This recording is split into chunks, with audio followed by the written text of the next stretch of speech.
Olá, pessoal, sejam bem-vindos a mais um episódio do Terapia, etc e tal. Eu sou Thaís Rosa, psicóloga e psicanalista, e estou aqui com a minha companheira de sempre, minha partner, Tini Scotton, fiel escudeira. Isso, minha fiel escudeira aqui para mais um episódio. E hoje, gente, nós trouxemos um tema muito bacana. A gente já falou aqui sobre TDAH com a Thaís, né, minha xará Peleias, e hoje a gente trouxe um outro especialista que manja tudo também de transtorno do espectro autista.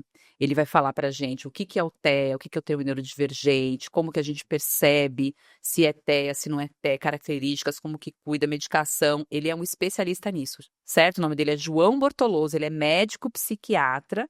Doutor João, seja muito bem-vindo. Muito obrigado, querida. Um prazer recebê-lo aqui. Por favor, doutor João, se apresente para o nosso público. Fico lisonjeado pela possibilidade de participar do podcast de vocês, assim. É um tema que eu gosto muito de conversar, que eu atendo bastante no consultório também, né? A maioria dos meus pacientes hoje tem alguma questão de transtorno do neurodesenvolvimento, que a gente vai conversar. Hoje a ideia é conversar sobre TEA, né? Eu queria me apresentar primeiro para a questão das minhas formações e tudo mais, e depois a gente discorrer sobre o assunto e conversarmos, tá? Bem, meu nome é João Paulo Bortoloso, eu sou psiquiatra da infância e adolescência. Na verdade, queria falar um pouquinho antes da minha formação. Eu fiz medicina lá na Estadual de Marília, na FAMEMA, e vim para São Paulo para fazer psiquiatria. Fiquei entre neuro e psiquiatria. Passei em neuroclínica lá na USCS, hoje sou professor do 5º ano da USCS, mas não fui fazer. Me apaixonei pela psiquiatria e graças a Deus que eu fui para psiquiatria, né? Então vim fazer psiquiatria aqui no Hospital Municipal de São Paulo. Fiz 3 anos de psiquiatria do adulto e do idoso. Então minha primeira formação foi residência, né? Que minha especialização é adulto e idoso. Aí eu terminei e fiz mais 1 ano de psiquiatria da infância e adolescência na Unifesp, pela Escola Paulista. Aí terminei, comecei a atender no consultório, que hoje atendo, e fiz uma especialização na USP na questão de transtornos do neurodesenvolvimento.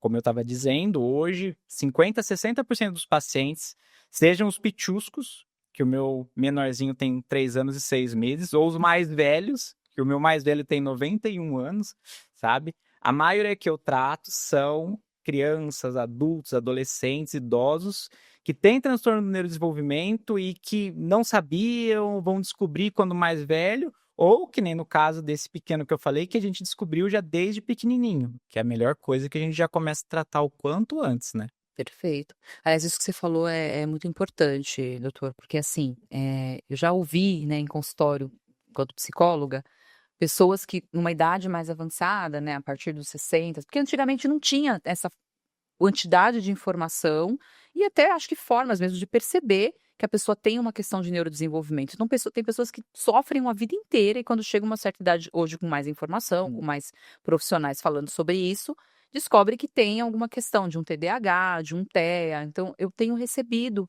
demanda de pessoas idosas ou pacientes meus que falam que os pais, nossa, meu pai descobriu agora que tem TDAH. Né? Porque antigamente, como a gente falou até num outro episódio aqui sobre TDAH, era só preguiçoso, né? Não é? Esses termos Esses assim, termos, tipo, nossa, essa pessoa não gosta de estudar, né? Tinha essas coisas antigamente. afuado. Avoado, né? Não é? Então, acho que é super importante a gente entender o quanto a psiquiatria, a medicina evoluiu e as pessoas também trazerem informação, como a gente sempre faz aqui no nosso podcast, para entender que qualquer idade é possível você ter um diagnóstico e, inclusive, ser tratado diante disso, né? Ajudar a melhorar a qualidade de vida. Eu acho que é um pouco desse lugar. E isso é um ponto muito importante, porque assim, a psiquiatria, se for ver dentro das ciências médicas, ela é um neném, né? Tá engatinhando ainda.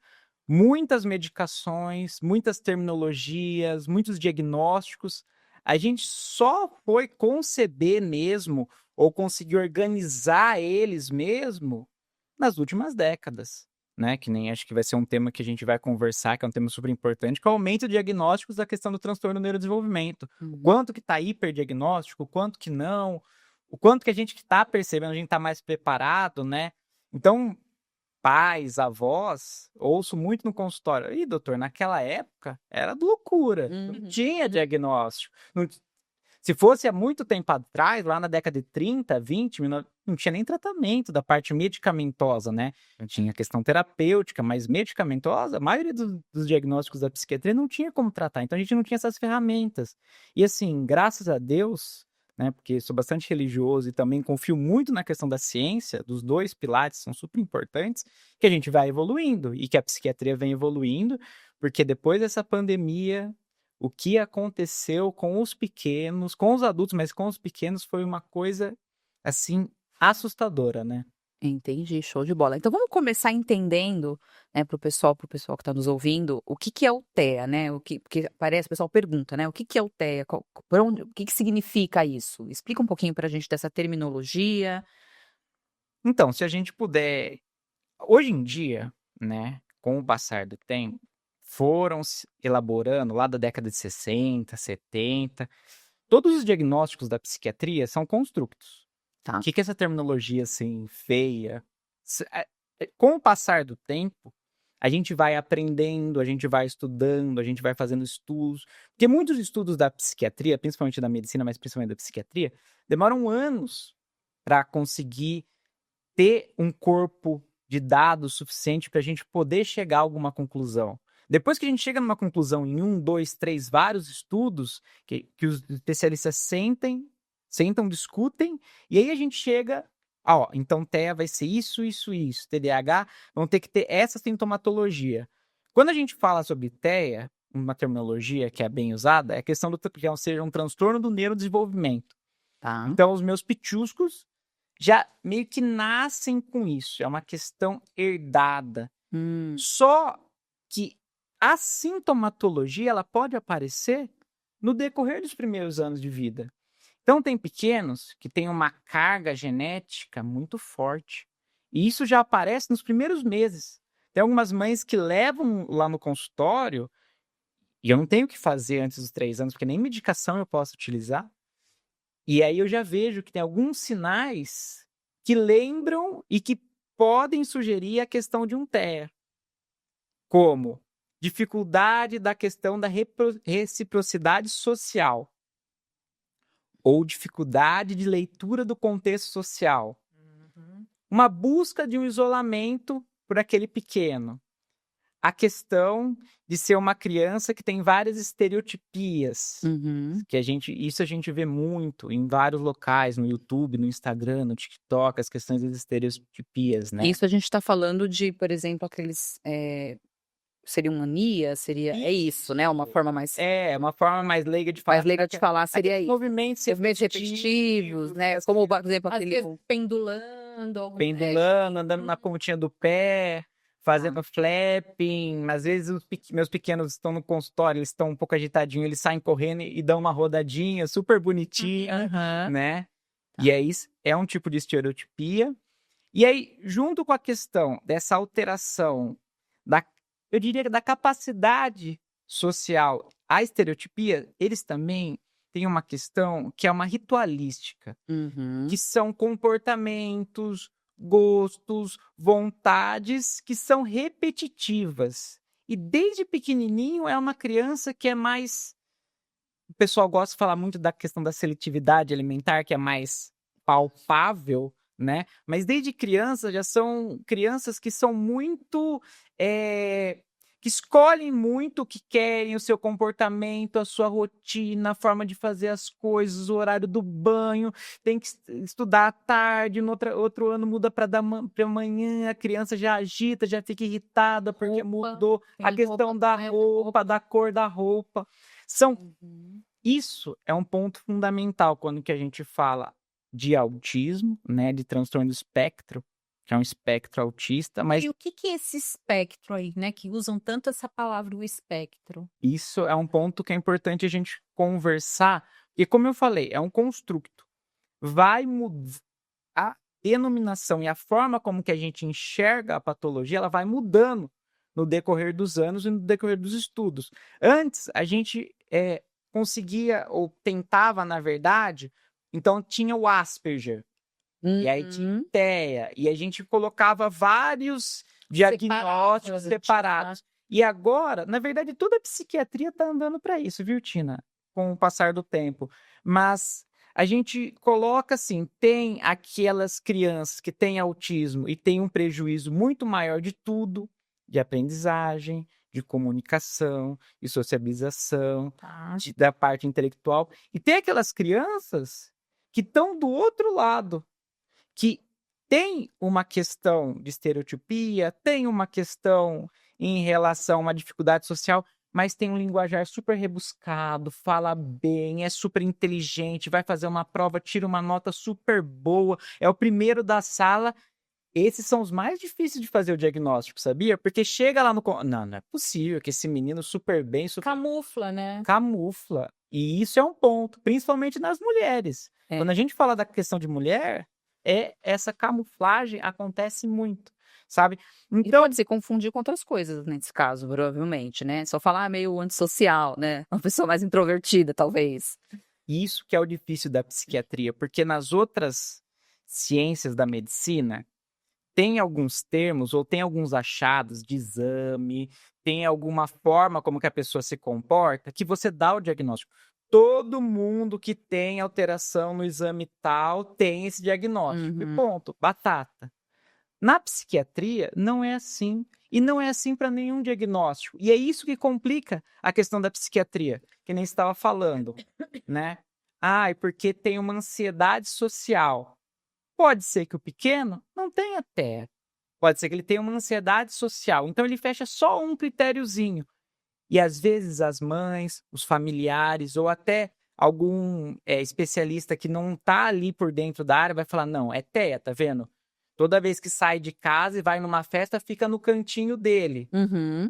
Mas será que não pode ser só uma ansiedade social? Exato. Exato. Até um medo mesmo de alguma coisa, né? E a gente não. Mas eu acho que isso é meio comum na área da saúde mental, tanto na psiquiatria como na psicologia. Essa questão de que não dá para você bater, né? Como eu costumo dizer, fazer um checkpoint, né? Ah, apresentou isso, apresentou isso, apresentou... É isso. Nunca é só isso, porque a gente é muito mais complexo, né? E a psiquiatria deve ser a mesma coisa, diferente de algum exame que você vai lá, Não faz, vem assim tão. e tem um resultado. Não vem desenhadinho, né? Não Eu vem. imaginei.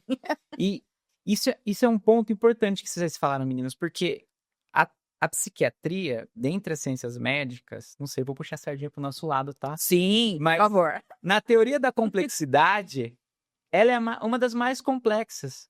Eu falo para meus residentes, falo para meus alunos assim, gente, a questão de medicação não é tão difícil, porque tem poucas medicações, nosso arsenal terapêutico é pequeno.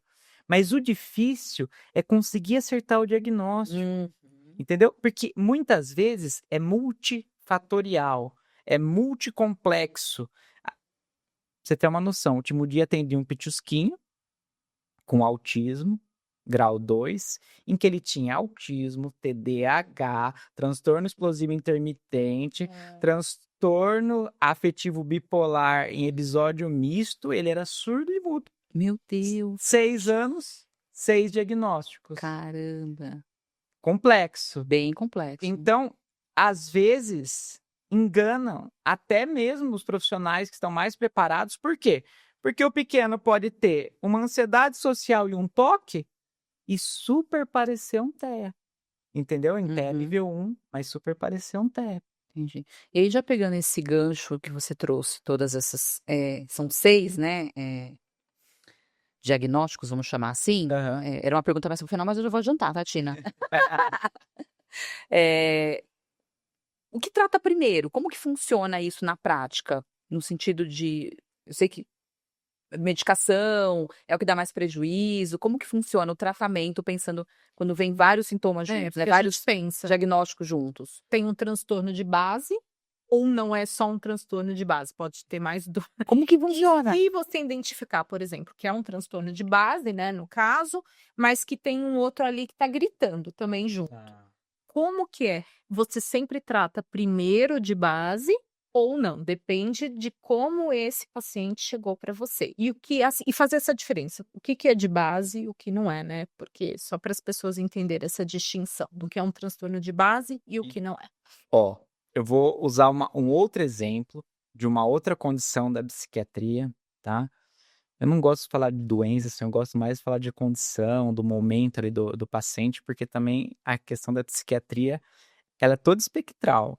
Tem momento que apresenta um diagnóstico e um adoecimento, aí depois em outro momento da vida pode ser outro diagnóstico, outro adoecimento, então é sempre bom fazer a questão do acompanhamento. Mas vou usar como exemplo a questão da bipolaridade. Tá. A maioria dos meus pacientes que tem uma bipolaridade, seja que está num episódio de mania, um episódio depressivo, um episódio misto, tem como comorbidade ansiedade. Uhum. E a maioria das vezes, quem tem bipolaridade tem dificuldade de perceber a questão do humor, mas percebe muito a questão da ansiedade. Verdade. É o que mais comenta. Eles vão para o consultório Porque tem ansiedade. porque Sim. estão ansiosos. E aí, nesse caso, é muito difícil de tratar a ansiedade. Mas toda vez que você vai lá, trata bonitinho, com um estabilizador de humor, com uma medicação para controlar a questão dessa variação de humor da bipolaridade, e estabiliza, a ansiedade, ó, sai junto, vai embora. Uhum. Agora, no autismo, é diferente, que nem nesse caso. Podemos dizer, então, que o adoecimento de base é o transtorno afetivo bipolar, seja o episódio que tá. E a ansiedade, ela é uma derivativa disso. Uhum. Então, eu cuidando daqui, eu resolvo a ansiedade junto, sabe? Agora, quando você vai falar a questão de um autista que tem junto bipolaridade ou tem TEA e tem TDAH. Uhum. O TDAH não é uma comorbidade, também é um diagnóstico, não é uma derivativa. Então, o TDAH, o autismo, o transtorno de humor, digamos que normalmente é o transtorno de humor afetivo bipolar, cada um você vai ter que tratar, alguns com medicação, que super respondem, que nem transtorno afetivo bipolar ou a questão do TDAH, e outros com organização terapêutica. Eu falo muito isso para os meus residentes, principalmente os que tratam dos pichus da infância e adolescência, que é importantíssimo, que nem a Tina, a gente se conheceu através de um paciente, Uhum. porque eu sou doido do psicólogo, né? Foi na consulta, tá passando com psicólogo? Não tá passando com psicólogo, então vai passar com psicólogo. Porque é um erro, e é o que eu falo para os residentes, achar que na infância e adolescência a gente vai conseguir tratar um pequeno com uma questão assim super complexa só uma vez por mês, 1h30 ali no consultório. Não vai dar conta. Precisa dessa ajuda multiprofissional. Por conta disso, que nem você perguntou da medicação, a bipolaridade, o TDAH, as medicações funcionam super. Mas no autismo, que medicação que eu vou usar? Fala pra mim. Tem. A medicação que eu vou usar é sentar e fazer uma psicoeducação com o pai, é chamar a ajuda das psicólogas para poderem me ajudar e toda semana ver aquela criança e fazer a terapia aquela criança. É às vezes chamar a ajuda de um AT na escola, que tá difícil a sociabilização, tá difícil conseguir prestar atenção no que o professor tá passando, sabe? Para fazer esse meio de campo ali. Então, a psiquiatria é muito isso. Cada patologia, cada pequeno ou cada adulto tem que ser visto de uma forma singular. Senão a gente come bola. Sim. Verdade. E aproveitando que a gente está falando isso, sinais precoces. O que que os pais, né, cuidadores, a própria escola, né, de olho? Porque às vezes, assim, na escola, como a criança fica muito tempo ali, às vezes a escola pode alertar de alguma coisa. O que que você coloca para um bebê, para uma criança, para os pais que podem apresentar sinais e sintomas? Quais são os mais comuns, assim, que a gente nota que pode ser TEA? Não que seja, mas que são indícios. Um ponto importante, Tina, que você estava falando, que é a questão da escola. Os professores, eles trabalham há muito tempo, sabe, com crianças daquela idade, e eles têm inúmeras crianças que eles cuidam. Então, eles rapidamente, sabe, principalmente aqueles professor mais veiaco, bate o olho e já percebe que tem alguma coisa diferente. E às vezes os pais, quando tem o mais velho, o do meio mais novo, fala assim, o meu pequeno tá muito diferente dos outros. E aí consegue perceber. Mas quando só tem, hoje em dia, né, que acaba tendo só um filho, é mais difícil dos pais conseguirem perceber isso, ainda na correria que a gente tem. Então, não consegue se perceber os sinais. Mas alguns sinais, assim, preciso frisar esse assunto. Sinais sozinhos não significam bulhufas. Tem que ter todo um arcabouço junto, porque senão a gente come bola. Mas assim, crianças que é até uma questão que aparece muito, crianças que não olham nos olhos quando vão conversar, né? Pode ser um sinal de autismo. E é bem comum nos testes não... Quando se fala de autismo, se fala em teoria da mente. Quando se fala em teoria da mente, se fala em triangulação do olhar. Que é, digamos assim, olhou para mim, olhei de volta, olhou para o copo, quer dizer o quê? Que quer que eu pegue o copo, ou quer tomar uma água. Então, mulher é bom nisso. Homem é meio panguão, mas mulher é ótimo. Mulher é assim, ó, na sala. Faz 10 coisas ao mesmo tempo. Eu olho e falo, gente, mas o que que tá acontecendo? Tá todo mundo se olhando aqui, eu tô mais perdido que segue em tiroteio. E dá aquela levantada de sobrancelha que diz muita coisa. Consegue levantar uma só, uma outra, é uma coisa incrível. Mas mulher é ótimo nisso.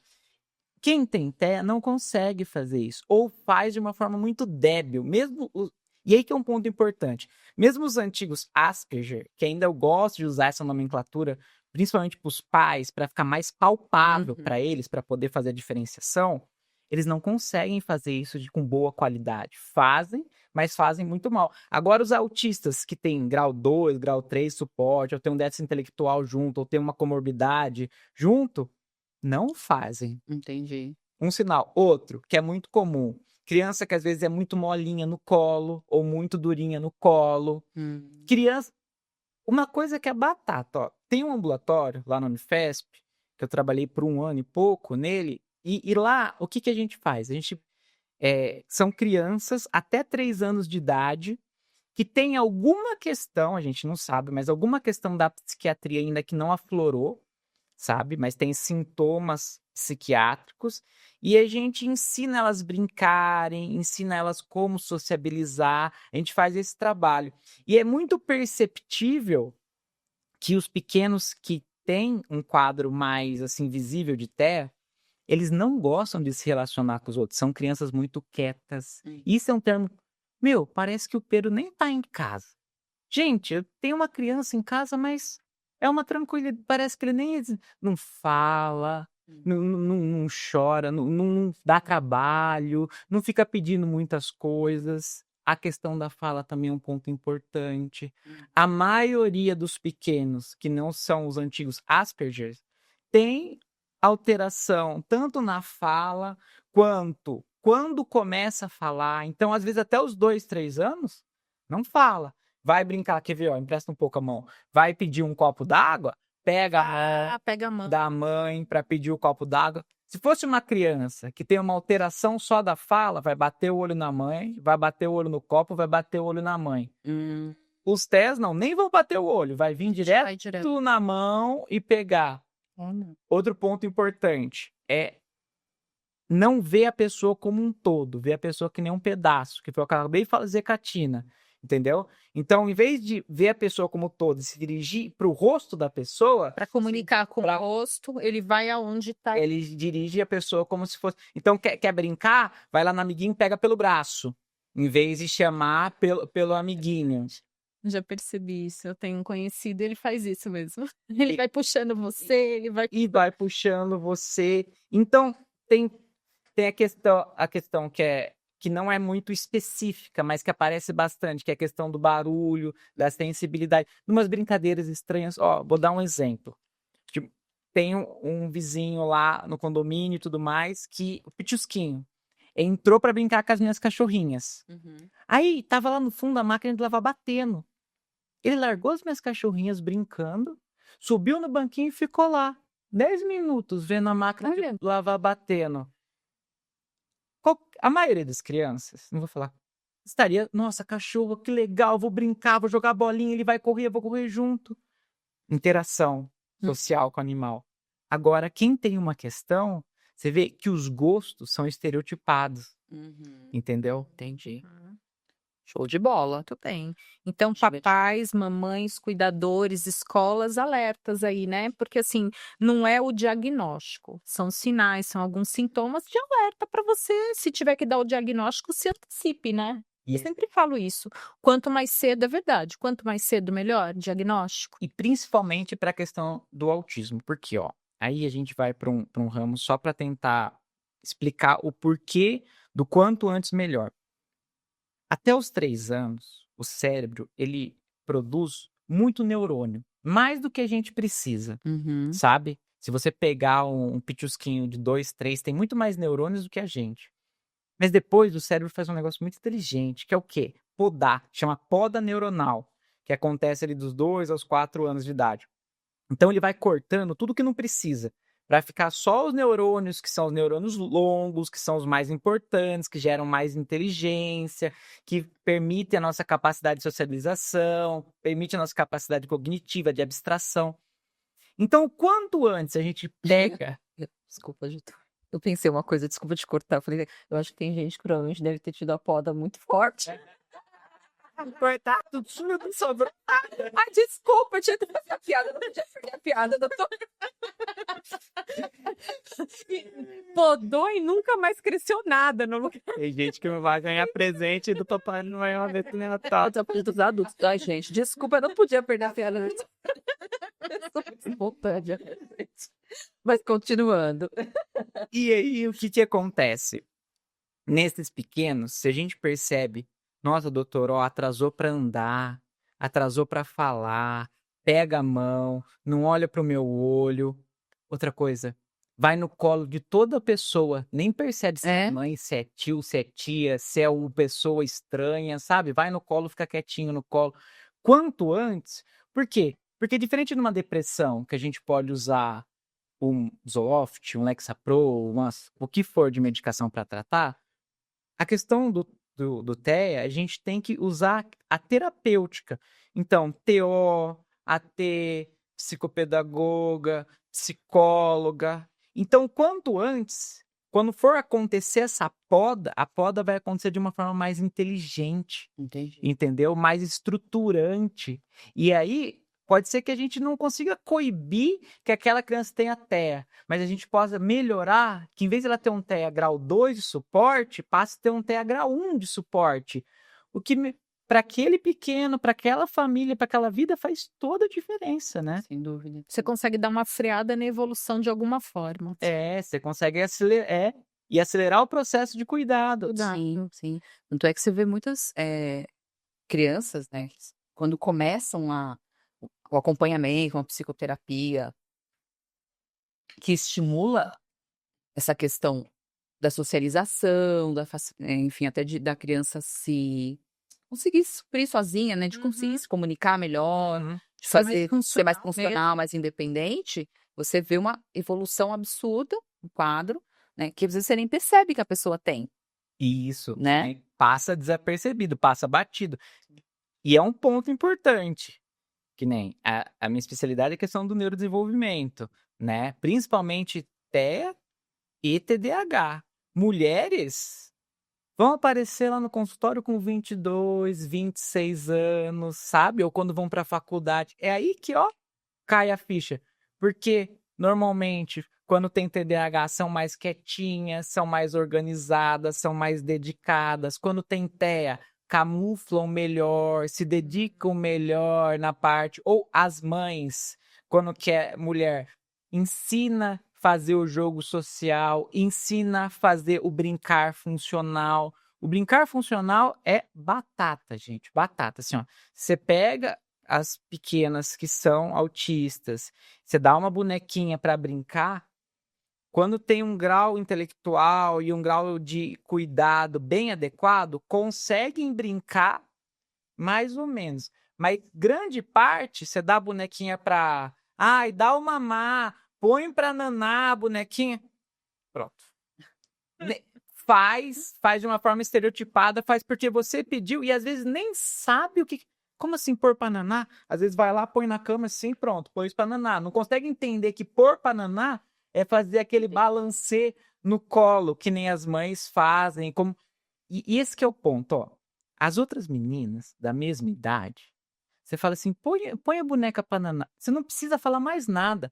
Elas vão pegar a boneca e vão fazer o balancê. Às vezes só de você explicar, ela vê o outro fazendo, já faz. Agora, quem tem uma dificuldade da sociabilidade, você vai ter que ir lá, mostrar, fazer uma vez, explicar por que fez. Tá vendo que são múltiplas camadas que são deterioradas ali no processo? É muito mais complexo do que o pessoal costuma achar que é, né? Quando a gente recebe essas informações do consultório. As pessoas acham que é muito simples, né? Com um teste de internet eu vou descobrir se eu tenho TDAH ou se eu tenho... É verdade. É verdade. Eu ouço muito, já ouvi de adolescentes no consultório. Ah, juro pra você. Eu acho que eu comentei com a Tina. Um adolescente chegou no consultório. Era TDAH. Eu tenho TDAH. Eu fiquei assim, Não, porque eu vi no TikTok. No TikTok. Que é dos dedinhos, né? Se você abaixar os 4, 5 dedos, você tem TDAH. Gente, Tem uma... Como que é isso? Como que é esse do dedinho? Eu gostei. Se abaixar... eles vão falando. Ah, você esquece muito, não sei, o casaco quando vai jogar futebol com os amigos. tá. Você não faz a lição dentro da... E aí você vai ticando as coisas. Se você ticou 5, Pronto, agora você já está destinado. TikTok agora é o novo Google, né? Onde você joga o diagnóstico, você descobre que você vai morrer. E aí ele já, né, pega o Juro pra você. Câncer. Tum. Câncer. É. Câncer. Eu tô falando sério, ela chegou no consultório com essa certeza. Eu falei, mas como assim? Não, porque eu vi no TikTok, porque foi fazer um teste, que nananã. Juro. Aí os pais levaram pra fazer. Primeiro passaram numa neuropsicóloga. Aí teve todo um paranauê lá, que o diagnóstico foi muito mal feito, enfim, né? Acontece muito. E assim, não, ela tem TDAH. Na primeira sessão que eu fiz com ela, eu falei, não, você não tem TDAH. E aí, eu juro pra você, aí eu comecei a trabalhar com ela ali. Na verdade, era uma ansiedade. E na verdade, você sabe qual que era o jogo? Que é o pior de tudo. O jogo era, ela queria um diagnóstico pra ter mais tempo de prova. Era só isso. Ah, isso acontece bastante. Juro pra você. Fiquei chocada. Eu tenho muitos adolescentes que estão na época de prova, que querem tomar Venvance, que querem tomar Ritalina para prova, que veem que isso aumenta o desempenho. Isso aí é tudo história furada. Vou contar um caso para vocês. Sei que não tá dentro. Não tem problema. A gente gosta de causos. Mas é muito importante. Foi feito um estudo, assim, que era uma atividade complexa. Pegaram adultos que não tinham TDAH e adultos que tinham TDAH.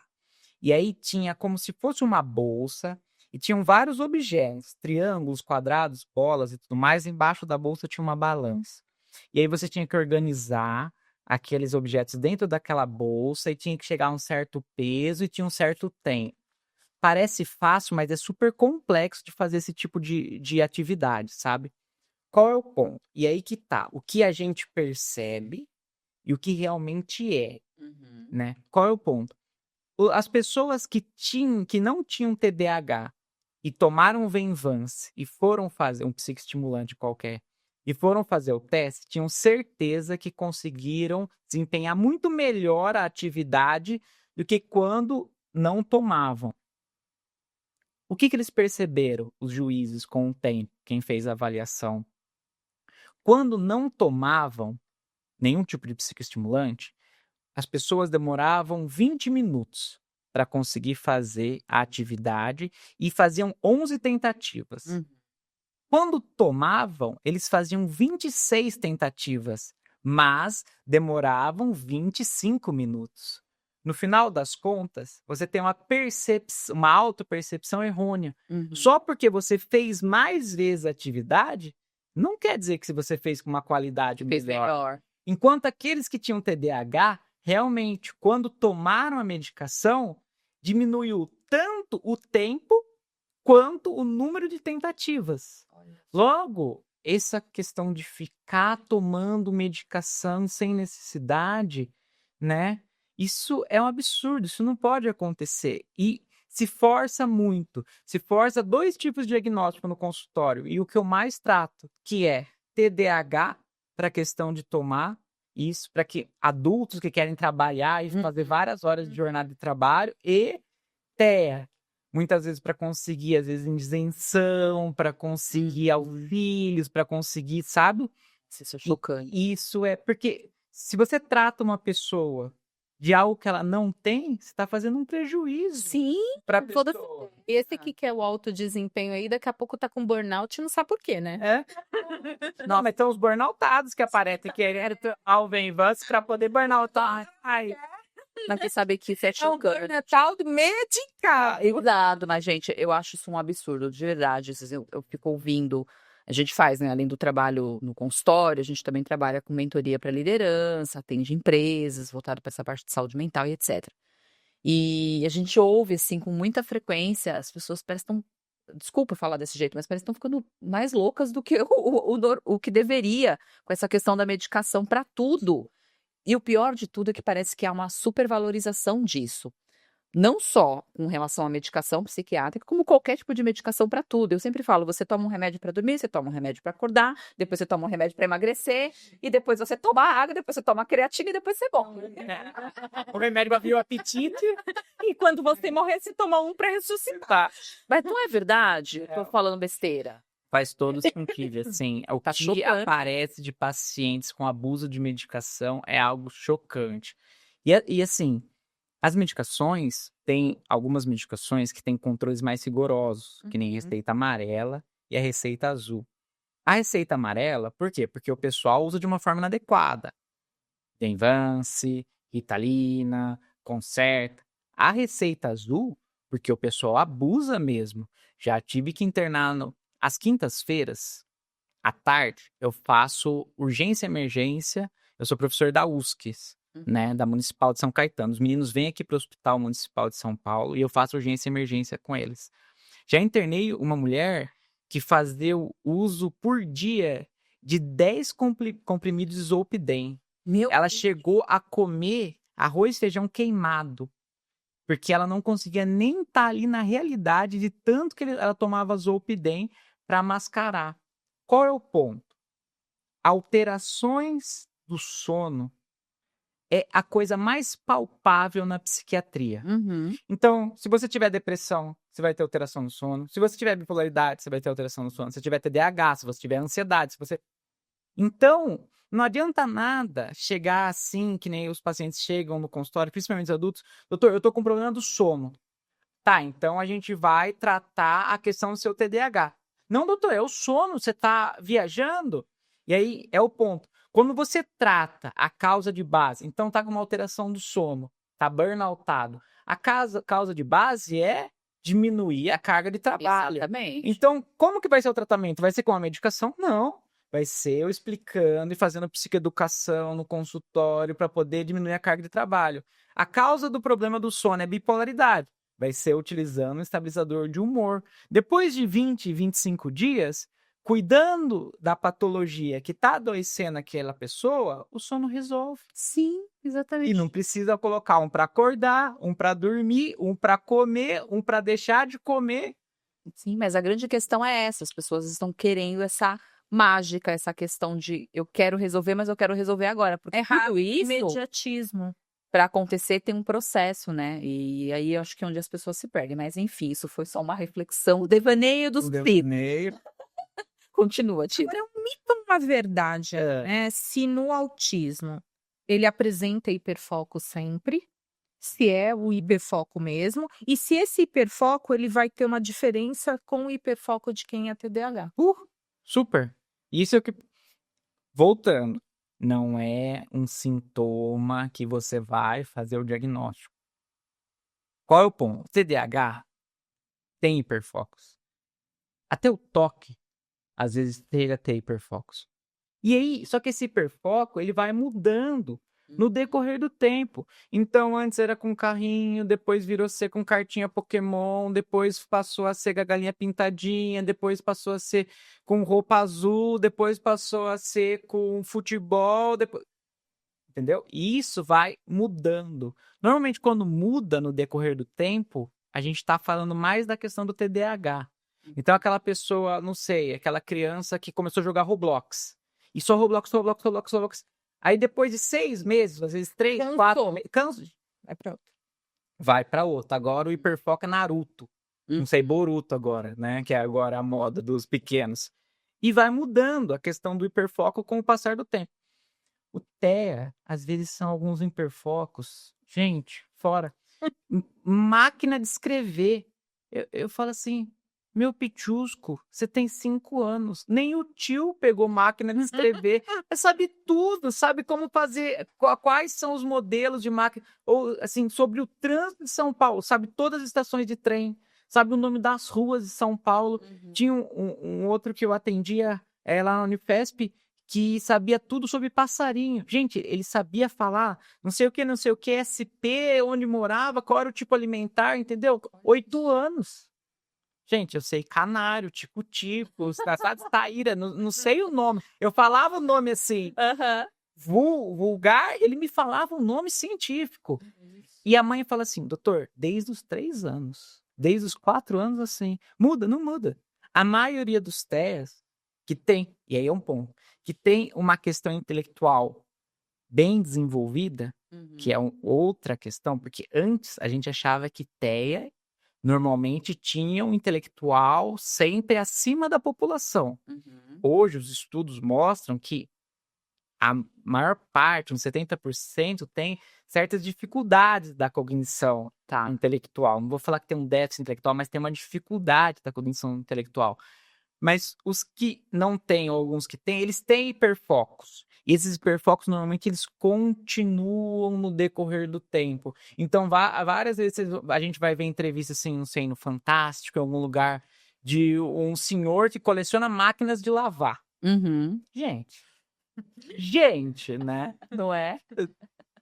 Nossa, da onde surgiu isso? Aí você já vai se investigar. Posso fazer uma pergunta bem ignorante da minha parte? Não existe pergunta ignorante. Eu sempre falo para os alunos que não existe pergunta ignorante. Vou fazer uma pergunta. Vai lá. Você já assistiu aquele seriado The Big Bang Theory? Já, adoro. Sheldon, por acaso? Sheldon é um plástico. É o antigo Asperger, né? É, né? E assim, o bonito... Só para o pessoal ter uma referência em casa, tá? O bonito do The Big Bang Theory é assim, ó. Você perceber... Não que o Sheldon é estereotipado, tem aquele jeitão no começo que é um jeitão engraçado, mas é meio escroto, sabe? Pro pessoal. O bonito é você perceber a evolução do personagem. Como que ele vai ficando mais empático, mais carinhoso, se abrindo pra experiência, abrindo pros outros, querendo ajudar o próximo, sabe? Como que essa questão social dele, que é olha isso. Na psiquiatria, existem várias categorias cognitivas. Então, não é só porque a pessoa tira 143 num teste neuropsi de intelecto, pode ser que a questão intelectual emocional dele... A gente está falando de inteligência emocional nesse caso. A inteligência social do Sheldon, sofridíssima, né? Nota 0 comparado. Agora, ele vai evoluindo no decorrer. Sim. E é isso que eu falo. O importante do paciente da psiquiatria, seja autismo, seja TDAH, seja bipolaridade, seja o que for, é estar aberto às possibilidades, estar aberto ao cuidado e à evolução, à contínua evolução, né? Show de bola. Eu perguntei do Sheldon, primeiro que eu sou apaixonada por esse seriado, eu já assisti, eu juro, eu já assisti 4 vezes, tá? E do Pequeno Sheldon? Pequeno Sheldon também assisti. Lindo. E eu choro todas as vezes que acaba o último episódio. Eu choro. Eu falei, gente, isso aqui é TEA, sem dúvida. Aí eu trouxe o exemplo que o pessoal de casa fica mais fácil de tangibilizar o que a gente tá falando aqui, né? TEA é outras habilidades, né? Que é uma coisa que compensa a outra, que é um ponto importante. 89%, os estudos variam, tá? Mas 89% das vezes, quem tem transtorno do neurodesenvolvimento tem mais do que um adoecimento. Entendeu? E aí, eu não falo isso na primeira consulta, eu só falo depois no final da consulta, né? Pra não assustar. Que nem eu tenho TDAH desde pichusquinho e tenho altas habilidades. Então, um compensa o outro. Então, quando eu era pequeno, ia passar ou com psi ou com a questão de um psiquiatra, não precisa. A nota desse menino, super boa, 9,10. Como que ele tem TDAH e tem uma nota assim? Você tá jambrando? Você tá em outro mundo, não precisa, não é? Então, aí fica a questão dos mitos. Se tem TDAH, tem nota ruim. Não. Se é TEA, Não consegue sociabilizar ou não consegue namorar? Não também, entendeu? Se tem toque, tem que... Isso eu ouço tanto, me dá um nervoso, até o olho pisca. Se tem... sabe? Se tem toque, é porque é organizado. Mentira! Não. 95% dos meus pacientes com toque são desorganizadíssimos. Simula pacientes. Né? Então, Toque desorganizado. Esse que é o ponto. São os minhas, né? Ansiedade elevadíssima, né? E às vezes a falta de organização também vem disso, né? Porque a ansiedade tá lá gritando, a pessoa não consegue nem, né? Não sabe o que tá fazendo, né? Eu tive uma paciente que foi assim, chegou para mim com um diagnóstico de toque. Uns 20 anos, mais ou menos. Diagnóstico de toque. Aí ok, mas tinha algo estranho. Sabe quando você começa, não tá batendo, né? Não tá batendo. Tem toque, tava assim, era toque de contaminação. Ok, pra mim, eu até falava muito desse caso com a Thaís, trocava figurinhas e tal. E eu falei, gente, mas tem algo muito borderline. Esse que é o ponto. Por isso que eu falei. Então, 89% tem mais do que um diagnóstico. Normalmente 67% tem mais de 3 diagnósticos de transtorno de neurodesenvolvimento. Então, é toque, ansiedade, depressão, TDAH, bipolaridade, transtorno explosivo intermitente, ansiedade de desempenho. Entende? Então, uma coisa que piora a outra, que afeta a outra. Aí, no final, se você pega, que nem eu estava falando no começo do episódio, um pequeno com ansiedade social e toque, para alguém que é leigo, até pra gente que é especialista, comer bola e falar que é TEA, Facinho. 2 palitos. Eu lembrei de um caso, não sei se você lembra desse caso, Tina, quando nós estudávamos, nós fizemos estágio, nós pegamos um menino, agora lembrei dele agora, ele veio com a questão, lembra de um pituquinho? Lembro. Veio com a questão do TDAH, e aí a gente, ali na nossa, né, estágio ali, a gente viu que tinha TOD e provavelmente também tinha o TEA. O TEA. Eram os 3. E acontece muito de você pegar assim que esse diagnóstico. Então, às vezes, meus residentes vão lá e falam assim: doutor, é TEA. Eu falo, tá, e o que mais? Não, é só TEA. Eu falo, então volta lá, senta a bunda, bate mais um papo com mames e papes, vê um pouquinho mais o pequeno, que provavelmente tem mais coisa aí, né?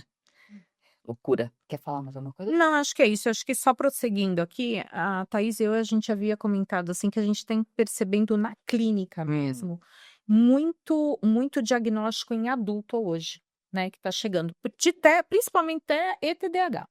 Né? Ansiedade, eu nem vou falar essas coisas, depressão, porque isso é geral, sempre foi. Isso é baseado de consultório. Sempre, né? Normalizou. Agora sim, o TDAH e o TEA, a gente começou a notar que de uns 5, 6 anos para cá, tá vindo muito diagnóstico já, mas para adulto. Tem percebido isso também na sua clínica, nos seus atendimentos? E por que isso acontece, né? 50% de quem eu atendo no consultório é TDAH. Eu tenho pacientes de 82 anos com TDAH, sabe? E tem os pequenos e os adultos também. Antigamente, TDAH era preguiça, vagabundice, falta de vontade, desorganizado, mãe que não educou. E coitado das mães, mães, eu sei que vocês passam um perrengue, sabe? As mães falam, ele é uma briga para acordar e ele atrasa com calma, doutor. Ele tem calma ou atrasar? Acorda cedo para atrasar com calma. Não, diz aqui, a toalha molhada em cima da cama, o shorts jogado no banheiro, eu desisti. Porque assim, eu falo 15 vezes, que eu falei 15 vezes, já teria ido lá e guardado 5 vezes, eu já abri mão, doutor, abri mão, né? Por quê? Porque muitas vezes quando o diagnóstico é intenso, e é aí que vai sua pergunta, não adianta falar, não é por mal, é que o adoecimento, porque assim, quando o adoecimento é em um órgão, em um coração, então tá lá, as artérias foram trocadas de lugar. Você faz um exame de imagem, faz uma ressonância, faz uma ultrassom, você vê, é palpável. Agora a psiquiatria não é palpável. A neuropsi veio para ajudar a gente, sabe? Mas mesmo assim não dá muitas vezes o diagnóstico toque.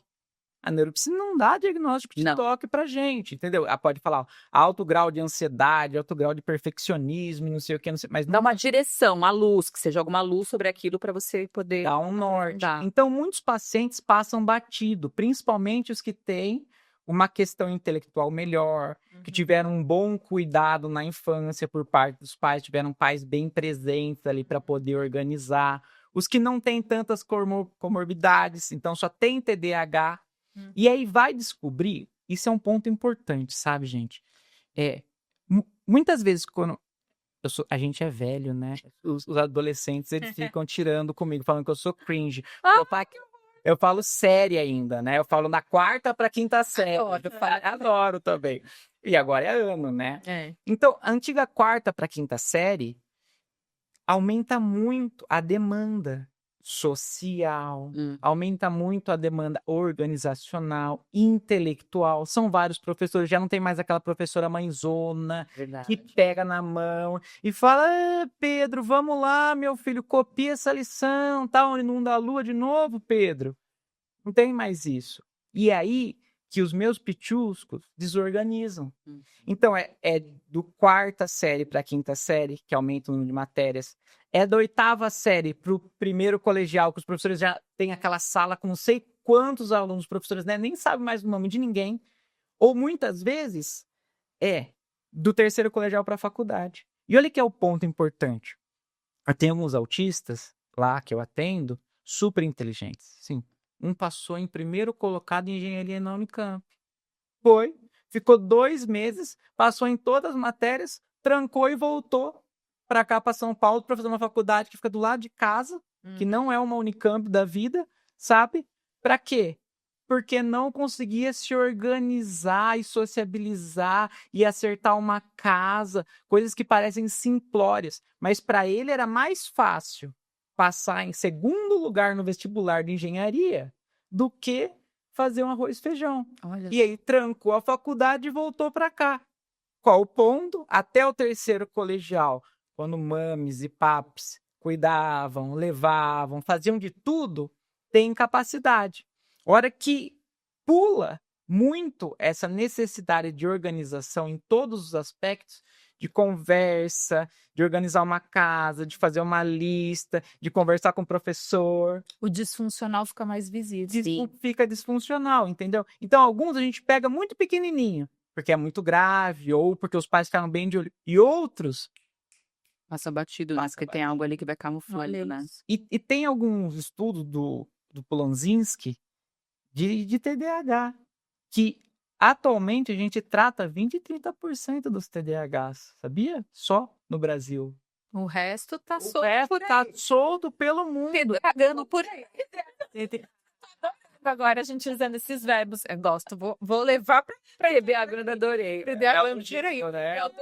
Eu já dou 30 palavras, né? Pagando por aí. Então, é isso. Cada vez mais a gente vai pegar no consultório. O importante de tudo, que eu falo para os pais, para os familiares, até para quem está em dúvida, passar com um especialista.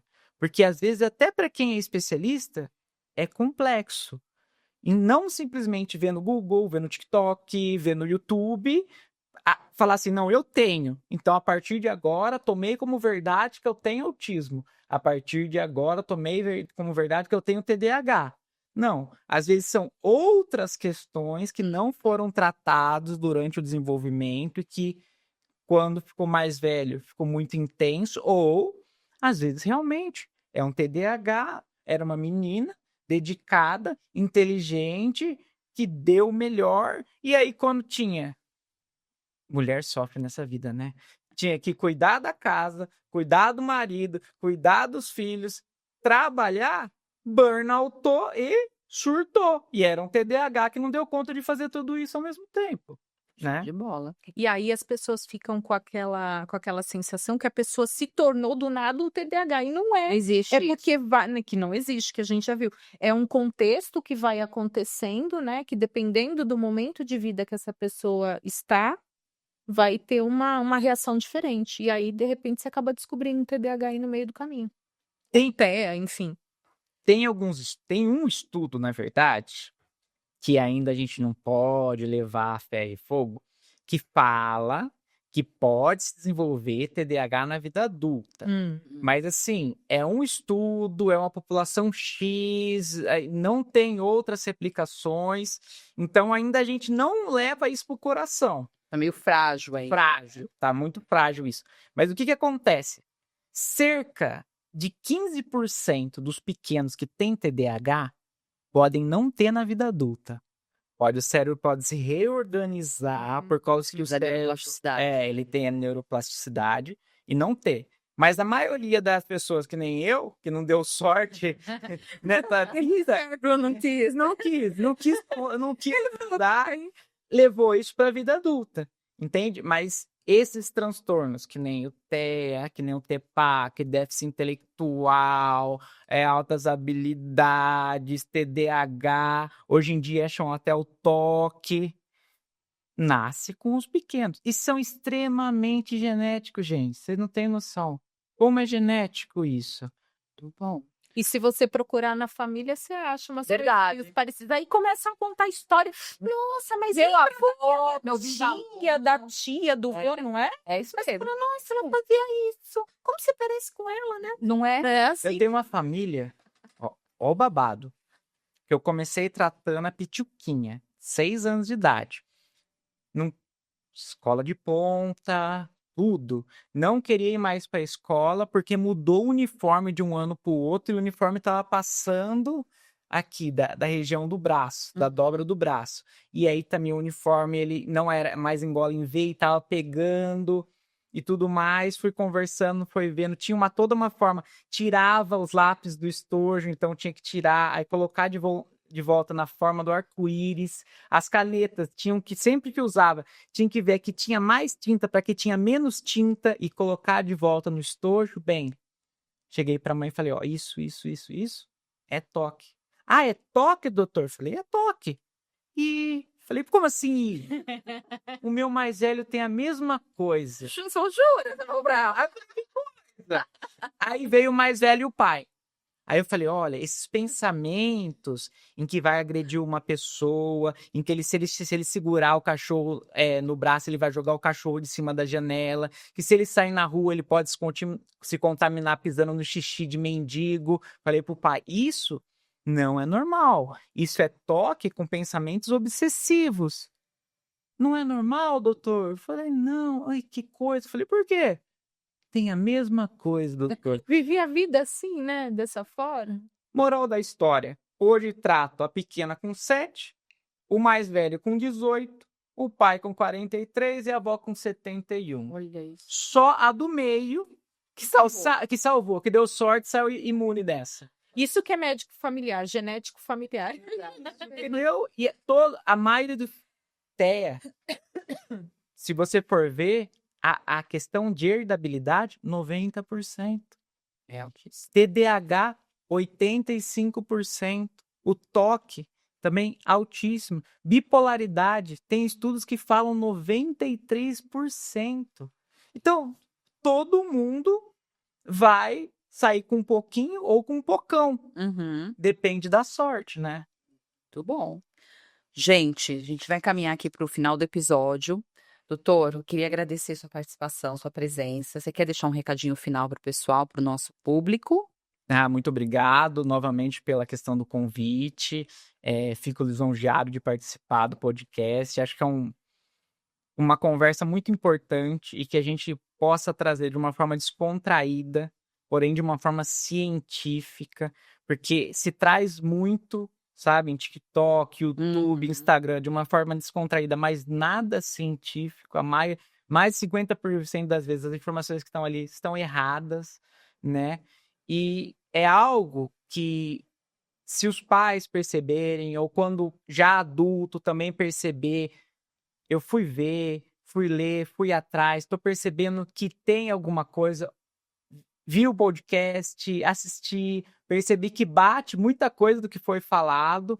É importante acompanhar, é importante buscar ajuda especializada para poder separar o joio do trigo e a gente poder tratar da forma correta. Sempre falo para os pacientes, para os pais e até para as psicólogas que trabalham junto, que fico à disposição. Show de Tá. bola. Deixa seus contatos pro pessoal. Os contatinhos. Fala pra gente aonde é o seu consultório, as suas redes sociais. A gente vai colocar na descrição, mas fala para o pessoal em casa já saber. Ó, vou passar a questão do meu Instagram. Uma coisa que eu precisava trabalhar mais é a parte de mídias sociais, mas Mas aí dá pra mandar direct, não dá? dá pra mandar direct. Mas tem o WhatsApp também, que é até mais fácil, porque não dá tempo, porque hoje eu trabalho no consultório. Segunda, terça e quarta. Meu consultório fica ali na Vila Mariana, perto da Unifesp, né? Uhum. Eu dou aula para Federal do Mato Grosso, online, porque não dá para ir até lá, Aham. sextas-feiras de manhã. Nas quintas-feiras, eu faço urgência e emergência e faço discussão de caso e aula com os residentes e com o 5º ano da USP no Hospital Municipal. Então, ultimamente, não tá dando tempo. Ó, Natal. Não, aí a psicóloga briga comigo toda semana, né? Com razão. Com razão, não tira a razão dela. E então, a questão de trabalhar com mídias sociais, meu Instagram tem alguns posts que eu faço para poder orientar os pacientes, que tenha posts que tenha uma qualidade teórica por detrás e não simplesmente escrever por escrever. Tenho o WhatsApp, que é até o mais fácil. Então fala o Vou WhatsApp. passar, ó.